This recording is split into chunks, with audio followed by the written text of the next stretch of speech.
Imagine this. You're 4 years old, playing in a field of violets on Mother's Day. The sun is warm on your face.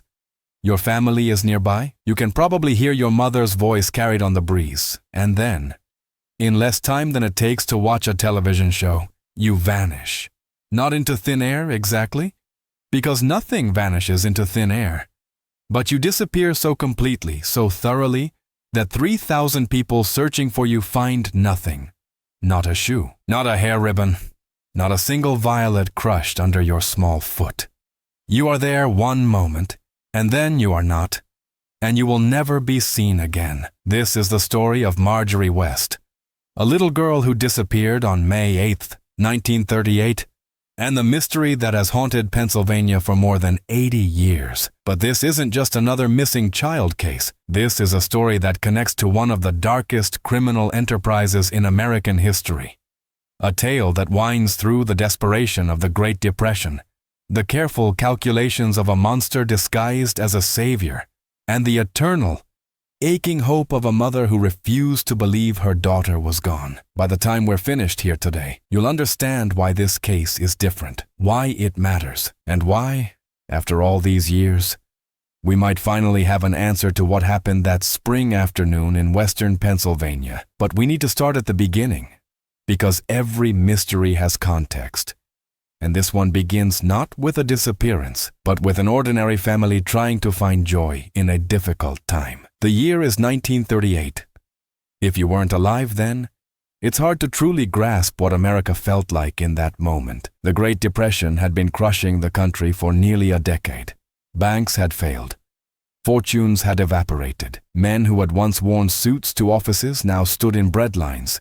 Families who had lived in comfortable homes found themselves in shanty towns made of cardboard and corrugated metal. The very fabric of American optimism had been torn, and people were desperately trying to stitch it back together with whatever thread they could find. But life, as they say, goes on. And on May 8th, 1938, it was Mother's Day, a time when families made special efforts to celebrate, to create small pockets of normalcy and joy, despite the hardships pressing down on them from every side. The West family of Bradford, Pennsylvania, was no different. They had decided to spend the day in nature, to pack a picnic and drive to a beautiful spot where they could breathe fresh air, eat together, and let the children play. The Wests were, by all accounts, a good family. The father, whose name was Shirley, worked as an engineer, a respectable profession that had kept them more stable than many during these difficult years. The mother, whose name was Cecilia, was known as a devoted parent, the kind of woman who kept a careful eye on her children and maintained a warm home, despite the economic anxieties of the era. They had several children, but on this particular day, we need to focus on two of them. Dorothea, who was 11 years old, responsible and mature for her age, the kind of older sister who could be trusted. And then there was Marjorie. Marjorie West was 4 years old, and by every account, she was a beautiful child. She had reddish blonde hair that caught the light, the kind of coloring that people noticed and commented on. She had that particular brightness that some children possess, a spark of personality that made her memorable even to strangers. She was her family's precious girl, doted on and protected and loved in the way that youngest children often are. And on that Mother's Day morning, dressed in whatever little outfit her mother had chosen for her, probably with her hair carefully brushed and perhaps tied with a ribbon, she climbed into the family car, with no idea that she would never return home. The destination they had chosen was the Allegheny National Forest area, specifically a spot near Dewdrop in McKean County, Pennsylvania. Now, when we hear about a child disappearing in a national forest, our minds often jump to images of vast wilderness, of dense trees stretching for miles in every direction, of the kind of remote isolation where anything could happen unseen. But that's not quite accurate for this location on this day. The area where the West went was popular, especially on holidays. It wasn't some forgotten corner of the woods. It was a known picnic spot, the kind of place families went precisely because it was accessible and safe. There was a dirt road nearby. Other families were in the area. This wasn't the deep wilderness. This was a place where people came to enjoy a Sunday afternoon. The West family arrived and set up their picnic. Can you picture it? The mother spreading a blanket, unpacking whatever food she had prepared. The father probably helping with the car, making sure everything was settled. The children eager to explore, to stretch their legs after the car ride, to do what children do in the outdoors. And there were violets. The area was known for them. Beautiful wild violets carpeting parts of the ground in purple and white. Perfect for little girls who wanted to pick flowers for their mother on Mother's Day. At some point in the afternoon, Dorothea and Marjorie decided to go collect violets. This is important. They weren't alone in the wilderness. The family's car was nearby, close enough to see or certainly close enough to reach quickly. Their parents were right there. This wasn't a case of children wandering off on some long expedition. They were going to pick flowers, something that would take minutes, not hours, something perfectly safe and reasonable and normal. Dorothea, being the older sister, was in charge. She was 11, old enough to watch a 4-year-old for a short time. And so the two girls moved away from the immediate picnic area, looking for the best violets, the prettiest ones to bring back to their mother. They walked perhaps a short distance to where the flowers were thicker. And then, at some point, Dorothea gathered a small handful and decided to run them back to show their mother. It would only take a moment. Marjorie was right there, occupied with her own picking. The car was visible or very close. Dorothea could run back, hand over the flowers, and return in what? 3 minutes? 5 minutes at most? She told Marjorie to stay put. She probably said, "I'll be right back," or "Fonton, wait here," or one of those things that older siblings say 1,000 times in childhood. And she ran back to the car. She gave the flowers to her mother. Perhaps they exchanged a few words.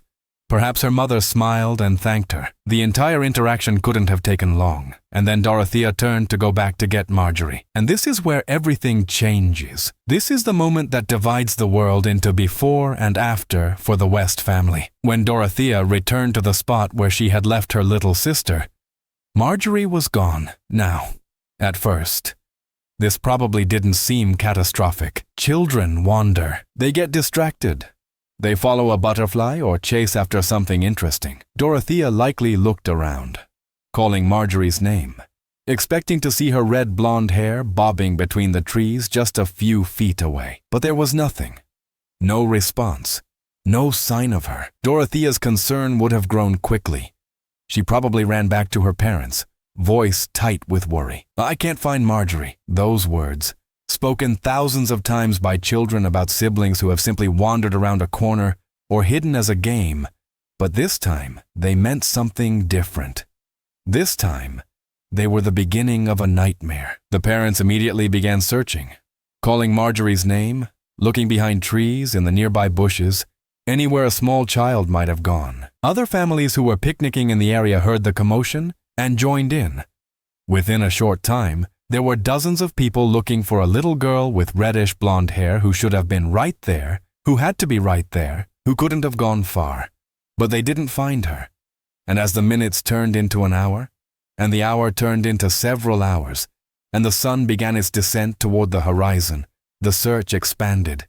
More people arrived. Someone contacted the authorities. By nightfall, there were hundreds of people combing through the woods with flashlights and lanterns, calling out, "Marjorie!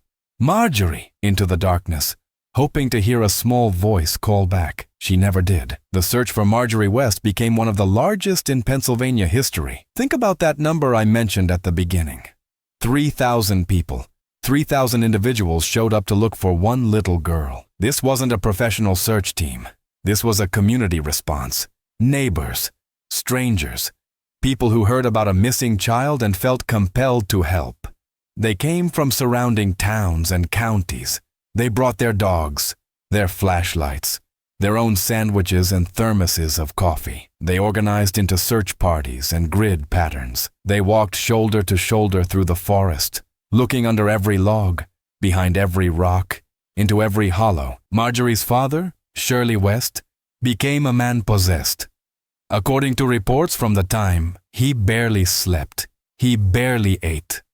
He searched with a desperation that frightened people, the kind of wild determination that comes when your child is missing And every minute that passes might be the minute that makes the difference. He pushed himself beyond exhaustion, beyond reason, driven by a father's love and a father's terror. They brought in tracking dogs, skilled animals trained to follow scent trails. This is a crucial detail, so pay attention. The dogs were given items of Marjorie's clothing, something that carried her scent strongly. And the dogs did their job. They picked up her trail. They followed it from the area where she had been picking violets. And the trail led toward the road. The dogs tracked her scent to the dirt road that ran near the picnic area. And then the trail stopped. Not faded, not dissipated because too much time had passed. It stopped abruptly, as if Marjorie West had simply ceased to exist at that exact spot on that dirt road. For anyone who knows anything about search and rescue, about tracking dogs and how they work, this tells a very specific story. Dogs don't lose a trail like that unless the person they're tracking has left the ground. And in 1938, on a dirt road in Pennsylvania, there was only one way a 4-year-old girl would leave the ground that abruptly she got into a vehicle. Let that sink in for a moment. Marjorie wasn't lost in the woods. She didn't wander away and succumb to exposure. She didn't fall into a hidden ravine or get taken by an animal. The physical evidence suggested something much more sinister. Someone took her. Someone put her in a car or truck and drove away while 3,000 people were searching the forest for her. But who? And why? And how could this have happened in broad daylight? With families nearby?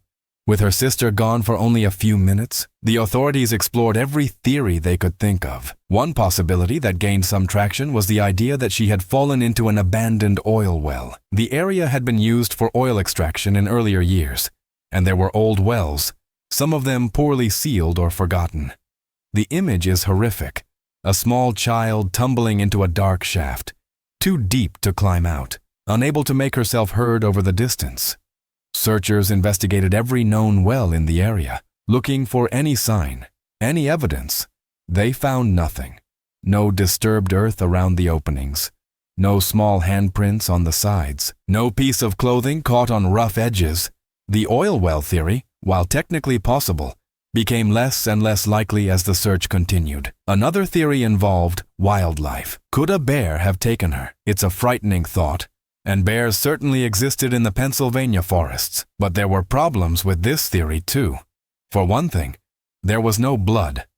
A bear attack, especially one that carried off a child, would leave evidence: blood, torn clothing, signs of a struggle. There was none of that. Additionally, the tracking dogs had followed her scent to the road, not deeper into the woods where an animal would have dragged prey. The wildlife theory didn't explain the facts, so we're left with the most disturbing possibility.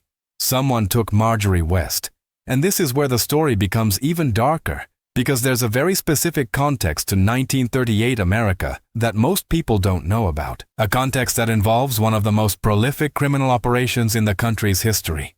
And a woman whose name should be spoken in the same breath as the most notorious criminals America has ever produced. Her name was Georgia Tann. If you haven't heard of Georgia Tann, you should have. Between the 1920s and 1950, this woman operated what appeared to be a respectable adoption agency in Memphis, Tennessee. The Tennessee Children's Home Society was supposedly a place that found loving homes for orphans and unwanted children. But in reality, it was a front for one of the most extensive child trafficking operations in American history. Georgia Tann didn't just facilitate adoptions. She stole children. Let me be very clear about what this woman did, because it's almost too monstrous to believe. Georgia Tann would target vulnerable families, poor families, single mothers. She would use her connections with corrupt judges and social workers to essentially kidnap children under the guise of legal processes. She would tell mothers that their babies had died during childbirth, then sell those babies to wealthy families. She would snatch children from their yards, from hospitals, from anywhere she could access them, and then she would sell them. But she wasn't selling these children to just anyone. Georgia Tann had a specific clientele. She sold babies and young children to wealthy families, to celebrities, to people in New York and California who wanted beautiful children and who had the money to pay for them. And she had a type. She preferred children with light-colored hair, blonde children, red-haired children, children who fit a certain aesthetic ideal of beauty that wealthy families in the 1930s and 40s found desirable. Children who looked exactly like Marjorie West. Now, you might be thinking, but Pennsylvania is far from Tennessee. What's the connection? The connection is this. Georgia Tann's operation wasn't limited to Memphis. She had a network. She had people who would scout for potential children, who would travel to identify targets, who would facilitate the kidnappings and transport. And more importantly, the geographic location of Marjorie's disappearance made it eerily convenient for someone in this line of work. Think about it. McKean County, Pennsylvania, is in the northwestern part of the state. It's not far from the border with New York.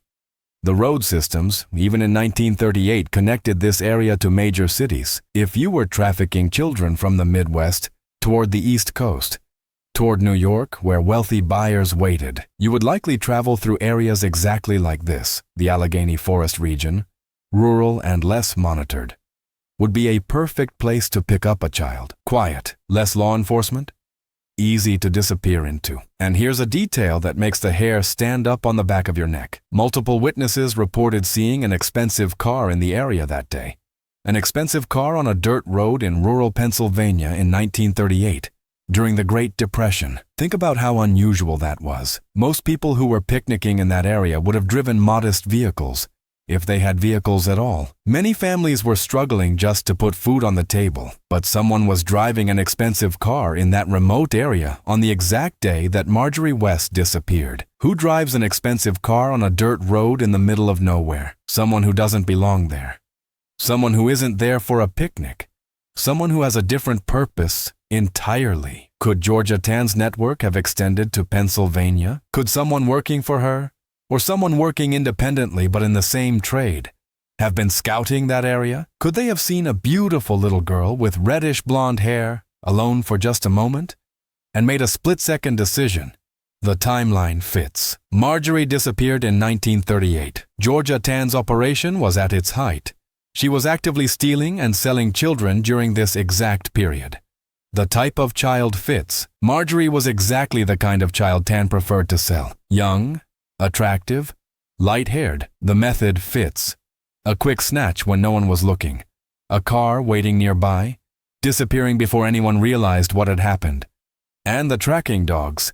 Evidence fits perfectly. Marjorie's scent leading to the road and stopping suggests she was put into a vehicle, which is exactly how trafficked children would have been transported. But there's something even more heartbreaking to consider. If this theory is true, if Marjorie West was taken by child traffickers and sold to a wealthy family, then she likely survived.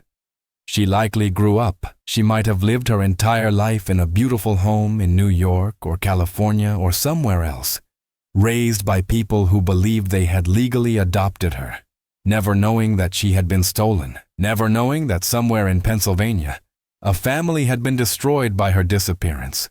Imagine that.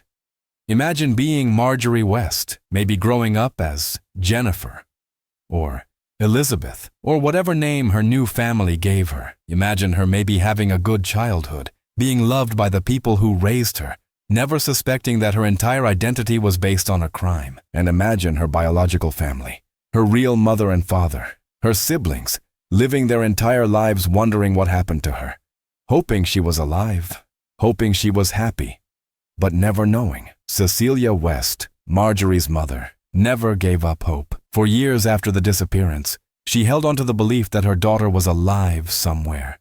She would hear about a little girl with reddish blonde hair somewhere, and her heart would leap.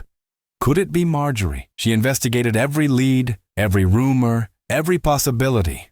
Mothers who lose children to unresolved disappearances never fully heal. They exist in a state of permanent suspension, unable to grieve properly because they don't know if there's anything to grieve. The West family received countless tips over the years. Someone saw a girl who looked like Marjorie in Ohio, another sighting in New York, a woman in California who might be her. Each one was investigated. Each one led nowhere. Or perhaps, more accurately, none of them led back to Marjorie. But that doesn't mean they weren't her. If Marjorie had been adopted by a wealthy family under a new identity, There would be no public record connecting her to the West family. Her adoptive parents might not have even known she was stolen. Georgia Tann was very good at creating false paperwork, at making illegal adoptions look completely legitimate. Think about the moral complexity of this situation. If Marjorie West was sold to a family who loved and raised her, are they villains? They might have paid Georgia Tann, yes, but they likely believed they were adopting an orphan or an unwanted child. They likely gave her a good life. But that doesn't change the fact that Marjorie was stolen from her real family. That doesn't erase the suffering of Cecilia and Shirley West, of Dorothea, who carried the guilt of those few minutes for the rest of her life. The case of Marjorie West was never officially solved. It remains open to this day. Though everyone directly involved is long dead, Marjorie, if she's alive, would be over 90 years old now. She might have children and grandchildren of her own. She might have lived a full and happy life, completely unaware of the mystery she left behind, of the family that never stopped looking for her, of the possibility that her entire existence was built on a terrible crime. Georgia Tann's operation was eventually exposed in 1950, shortly before she died of cancer. The scandal was enormous. Hundreds of families came forward with stories of stolen children. The records from her agency showed that she had facilitated thousands of illegal adoptions, though the exact number will never be known because she destroyed many of her files. Some of the adoptions were eventually traced back. Some families were reunited, but most were not. The children who had been taken as babies or toddlers had no memory of their original families. Their adoptive parents, in many cases, had no idea they were raising stolen children. Could Marjorie West have been one of Georgia Tann's victims? There's no direct evidence connecting Tann to the case. No paper trail, no confession, no adopted child who was definitively identified as Marjorie. But the circumstantial evidence is compelling. The timing, the location, the type of child, the method of disappearance, the expensive car, the tracking dogs leading to the road. It all fits the pattern of how Tann's network operated, and there's something else to consider. Georgia Tann wasn't the only person trafficking children in the 1930s. While she was the most prolific and the most organized, there were others. The economic desperation of the Great Depression created a market for this kind of crime. Wealthy people who wanted children and didn't want to deal with legitimate adoption processes. Poor families who could be exploited or deceived. The infrastructure of corruption that made it possible to steal a child and create false documentation. All of this existed in 1938 America. So even if it wasn't directly Georgia Tann or her organization, the possibility that Marjorie was taken by some kind of child trafficking operation remains the most logical explanation for the evidence. It explains how she could vanish so completely in such a short time. It explains why the dogs tracked her to the road. It explains why, despite 3,000 people searching, no trace of her was ever found in those woods. She wasn't in the woods. She was on a road, heading toward a new life that her biological family could never reach. The psychological impact on the West family must have been devastating. Dorothea, who was just 11 years old, had to live with the knowledge that she had left her sister alone. Even though she had done nothing wrong, those few minutes of running flowers back to her mother were just normal, innocent moments that no one would have thought twice about under different circumstances, but they became the pivot point of tragedy. Every time someone asked her about that day, every time the anniversary came around, every time she saw a girl with reddish blonde hair, it must have been like reliving those moments. The guilt would have been crushing, even though rationally she bore no responsibility for what happened. And the parents? How do you continue as a family after something like this? How do you celebrate holidays knowing that one chair is always empty? How do you answer the questions from the remaining children? Do you move away? Try to start fresh somewhere else? Or do you stay in Bradford where everyone knows your story? Where you're forever the family whose daughter disappeared? The West family stayed, as far as records show. They continued living in the area, perhaps held there by the hope that Marjorie might somehow find her way back, or that someone who knew something might come forward if they were still around. The community response to Marjorie's disappearance shows something important about 1938 America. Despite the economic hardships, despite the struggles of the Depression, 3,000 people showed up to search for a child who wasn't their own. In an era before social media, before instant communication, word spread through towns and counties, and people came. They gave their time, their energy, their hope. They searched through the night. They came back day after day. It speaks to a sense of community and shared responsibility that may have been stronger then than it is now. But all that effort, all that goodwill, all those thousands of person-hours spent searching came to nothing, or seemed to come to nothing. Because maybe the search was doomed from the start. Maybe while they were combing through the forests, looking under logs and calling Marjorie's name into the darkness, she was already miles away, in the back of that expensive car, heading toward a destination none of them could have imagined. There's a particular cruelty in unresolved cases, especially those involving children. Without a body, without closure, the family exists in a kind of purgatory. They can't properly mourn because death hasn't been confirmed. They can't move forward because hope, no matter how slim, still exists. Every knock on the door might be the police with news. Every phone call might be the one that changes everything. Years pass, decades pass, and that hope doesn't die. It just transforms into something smaller and harder and more painful. Cecilia West died without ever knowing what happened to her daughter. That's a tragedy within the tragedy. A mother who spent potentially decades wondering, hoping, imagining scenarios. Did Marjorie fall somewhere and die quickly? Was she frightened? Did she call for her mommy? Or was she taken and raised by someone else? Was she happy?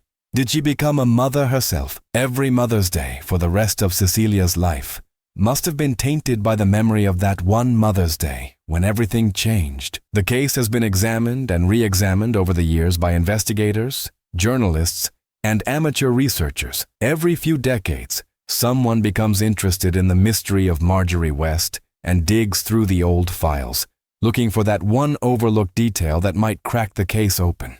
But Pennsylvania forests keep their secrets well. If Marjorie did die in those woods, if there was some freak accident or hidden hazard that took her, despite all the searching, nature would have reclaimed her remains long ago. And if she was taken, if she was sold and raised under a different name, the chances of ever proving that connection are vanishingly small. This is what makes the Georgia Tann theory both compelling and frustrating. It provides a logical explanation that fits all the evidence. It explains the impossible speed of the disappearance, the lack of physical evidence, the tracking dogs, trail, the expensive car. It even explains why Marjorie was never found.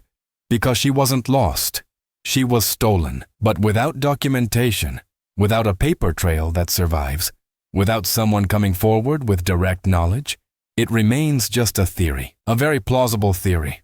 A theory that explains everything better than any alternative, but still just a theory. What happened to all the children Georgia Tann sold? Some of them eventually learned the truth about their origins. Some of them never did. Imagine finding out, at age 60 or 70, that your entire childhood was based on a lie, that you weren't the cherished adopted child of parents who chose you, but rather the stolen property that someone paid for, that somewhere. A family spent their whole lives wondering what happened to you. Would you want to know? Would you try to find your biological family, even though they'd be strangers to you? Or would you decide that the family who raised you is your real family, and the circumstances of how you came to them don't matter? There are no easy answers to these questions, and there are no easy answers to what happened to Marjorie West. All we have are the facts, the evidence, and the theories. A 4-year-old girl disappeared in less than 10 minutes. Thousands of people searched and found nothing. Tracking dogs followed her scent to a road where it stopped abruptly. An expensive car was seen in the area. And at that exact moment in history, there was an active child trafficking operation that targeted children who looked exactly like Marjorie. You can believe that's all coincidence. You can believe that something else happened, something we haven't thought of, some explanation that eludes us. But if you look at the totality of the evidence, if you consider the context of the era and the existence of Georgia Tann's network, the most logical conclusion becomes clear. Marjorie West was very likely taken by someone involved in child trafficking. She was probably sold to a wealthy family, and she probably lived out her life never knowing that she was stolen. never knowing that her biological family never stopped looking for her. That's the bitter irony of this case. The best-case scenario? The outcome that Cecilia West probably hoped for in her darkest moments, that Marjorie was alive and well somewhere, is also the outcome that means the family would never be reunited. Because a child taken at age 4 and raised under a new identity wouldn't remember her original family, wouldn't respond to the name Marjorie West, wouldn't recognize her parents or siblings if she passed them on the street. She would be, for all practical purposes, a different person. The legacy of Marjorie West's disappearance extends beyond just her family. The case highlighted the dangers children faced, even in seemingly safe situations. It demonstrated how quickly a child could be taken when attention lapsed for just a moment. And in the context of what we now know about Georgia Tann and the extent of child trafficking in that era, it serves as a reminder of the vulnerabilities that existed in American society, the ways that corruption and greed could exploit the most innocent victims. Today, the area where Marjorie disappeared is still there, though much has changed over the decades. The violets still bloom in the spring, families still visit the Allegheny Forest, but very few of them know about the little girl who vanished there in 1938. There's no marker, no memorial, just the trees and the earth that witnessed something terrible and kept it secret.